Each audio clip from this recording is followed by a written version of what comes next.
Hey, everybody, welcome to episode 2 of CAAS Matters, our podcast that we're focusing on what client accounting and advisory services is and how it can impact you and your business.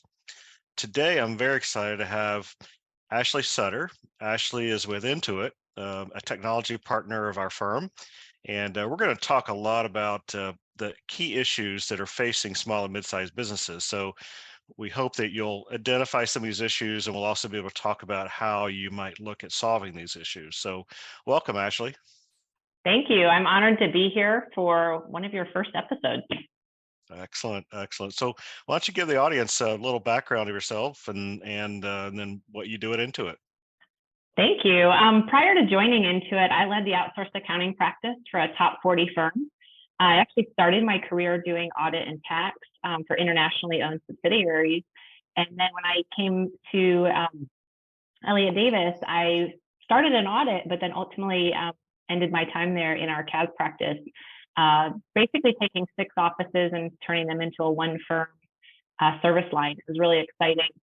And then I basically took the leap of faith to join the other side, the tech partner side, and joined Intuit. I joined as a firm industry liaison, which basically meant I joined firm calls to add validity to what they were trying to accomplish, what each leader is trying to do with their firms and scaling and growing. And quickly I quickly was promoted to director of the sales channel for large firms. And then back in February, I was put in charge of all of accounting firm sales. So I now have a team of about 100, and we're working to partner with firms and be true advisors to them, just like your leaders are trying to do with your customers. We're working to upskill ourselves to also be that type of advisor to a firm leader as well. So it's really been a fun journey. Absolutely. That does sounds like quite the journey. And so from Intuit's perspective, I think most people are familiar with Intuit, but there's a lot that may not know Intuit, the name. But I know we're big clients of yours, especially on your core product, which we think of as QuickBooks Online. So we're going to talk a lot about that because that's kind of what impacts us the most. But what else does Intuit do for their clients and for us as firms? Yeah, our goal at Intuit is to be the single source of truth for customers with the ultimate vision of powering prosperity around the world. And so when you think about what does that mean, it's no longer just the core accounting products, right? So we have the core QuickBooks Online, which you mentioned. We also have a payroll workforce solution option.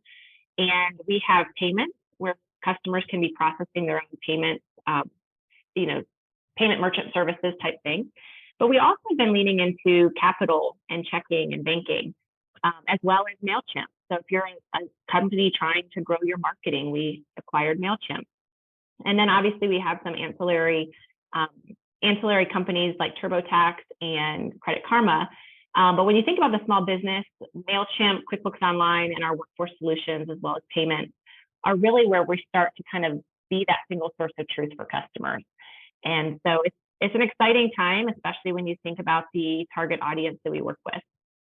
Absolutely. Well, I learned something new every day. I didn't know Credit Karma was an Intuit company. I knew all the others, but that's a new one to me. I use that one to monitor my credit. So there you go. You and I were on a panel a month or so ago at a conference, and I was impressed that you guys have done a lot of research in the small and mid-sized business areas, and that was the topic of the panel. And so I thought it'd be interesting to take that same topic and bring it to this podcast because you were really focused on just kind of 3 core issues of how do small and mid-sized businesses operate in this complex and fast-moving world. So I know that one was capital, one was advisory. What should you be asking your advisor, and then how do you get your employees to stay in touch with good processes and technology. So let's start with the first one. So capital is always front and center of business owners' mind. So how does a CAAS practice, what should the clients be looking for when they're talking to their CAAS provider? And what are you guys seeing out there in terms of what is your research saying, and then how does that translate to solutions that clients should be looking for? Yeah, so we believe that one of the top challenges facing companies is the access to capital. And so what we've seen is that 70% of businesses report that they need funding to grow. And we've also seen that, according to US Bank, 82% of businesses that fail as a result of cash flow. So as I was thinking about our time together today, your question was, what should we be asking our CAAS provider? I think we got to take it a step back. If you don't have a CAAS provider to even be talking to, we've got to step back and get one. Because if you look at what you need in order to get capital, financial statements, an understanding of your business and the upcoming growth or the past performance, a CAAS partner can really drive that conversation. I think back to when we did PPP lending and also like ERC credits, right, with COVID. The customers that had financial statements got funding faster. So having a partner like a CAAS partner who can walk you through that journey is going to open more doors to capital, but also allow you to get it faster to drive your business. So I think it's, first and foremost, do you have a CAAS partner? But then secondly, starting to ask yourself, are we set up for success? Do we have what we need to grow? And if we don't, what are my options? And starting to step back, because it doesn't always have to be the big banks anymore. A lot of the customers, for example, in our space, we're sure that 60% of our customers said they didn't qualify for lending at traditional banks, but they qualified through Intuit Capital. So it's starting to ask the questions of, what do we need to do differently that we haven't done before? Right. No, that's absolutely right. And I'm glad you kind of started it back at the beginning, because we certainly come across clients where all of a sudden they have an urgent need for capital or to report to a bank, or they're going through a PE transaction or something, and they have no historical records of any substance. And so they engage us, and certainly we can do that, but it puts a lot of pressure on the client to meet time needs. It puts a lot of pressure on us to meet those timing needs. And it's not always the most cost-effective way to meet your needs for getting financials. Because if you're asking us to do it in a very short period of time, then that lends to maybe it being a little more pricey because of the amount of people we have to throw at it to meet your deadline. So you're right. If we can begin those conversations a lot sooner, be prepared, makes a lot of sense. Well, not to mention, you might miss an opportunity you don't even know about because you're not ready. Where That's if you have your CAAS partner, you are ready for anything. It's kind of like when you aren't looking for a car and the perfect one comes along. If you've already saved up the money, you get to make a decision then and there. But if you are scrambling to get something lined up, you might miss the opportunity. Absolutely. I've talked to a number of investment bankers, and more and more they get to the opinion of engage us, a couple years before you're ready, so that we can give you insights into what it means to be ready. And that's what accounting firms can do as part of CAAS too, is if you're thinking about needing capital, if you're thinking about getting funding from PE, then let's look a couple years ahead and get you prepared for that, so you're ready like you said, when the opportunity arises. Exactly. So we talked about stepping back to look at CAAS, and we said you got to find your CAAS provider. So obviously we're biased. We think that's a critical factor of success for our clients. Do you have any guidance in terms of, from your perspective, if it was you've been on our side of the table, you've been on the technology side of the table, what advice would you give to clients as they search out a CAAS provider? Trying to think of what's most important. One is I think really having a real relationship. So if you're looking for a CAAS provider that you need them just to get the financial statements done, to get the tax return, that is a completely different product, price different. There is a need and a space for that. But if you are wanting to have a true relationship that's going to drive growth for you, or not even necessarily growth, but to meet your goals, right? Like maybe you're just trying to sustain your business and you're looking to sell in 5 or 10 years.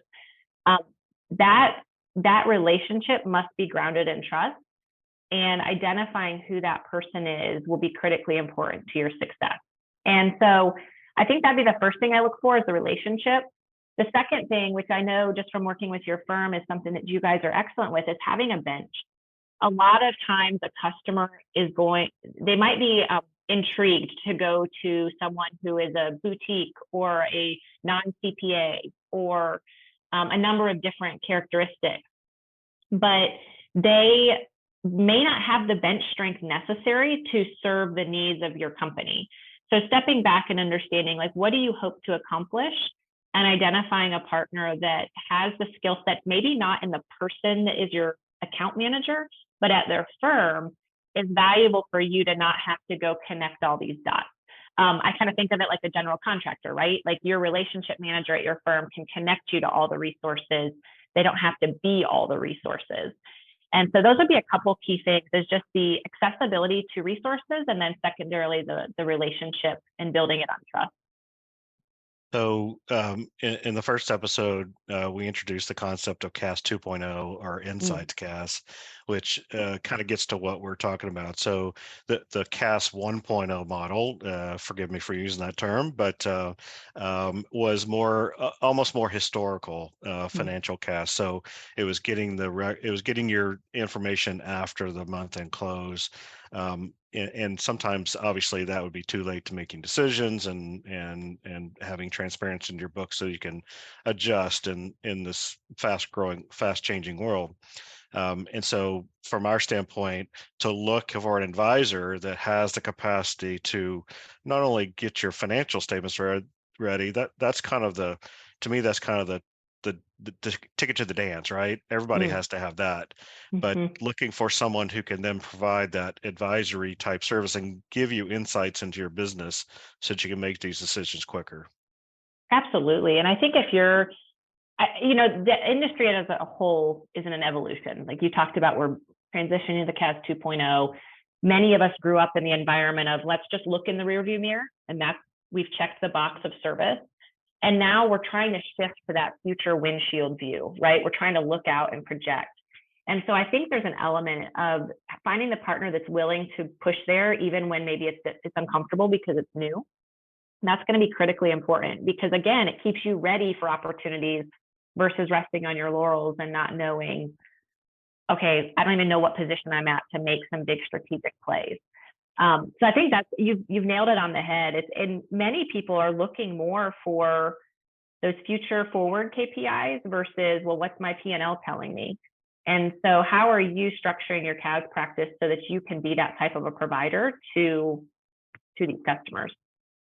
That's right. And I think the other thing we can do, if you don't mind me saying this, is we have great relationships with our technology partners. And so we are always pushing our technology partners to provide us the tools that we can deliver this. So we, as our clients' trusted advisor, know that we're working with the technology partners to make the solutions more accessible, more informational, those type of things, so that we can help them do their business better. So the last thing I wanted to touch base on was, we all talk about the employee shortage, and hard is to find good folks, whether it's accounting or whatever it might be these days. And one of the areas that we talk about is, employees don't like to work in inefficient processes and out-of-date technology.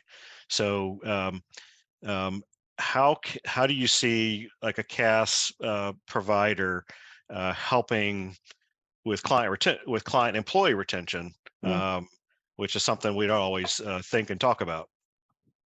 Yeah, so if I think back to when we were prepping for that session, we kept falling in this camp of, are we talking about the employee, or are we talking about our employees at firms?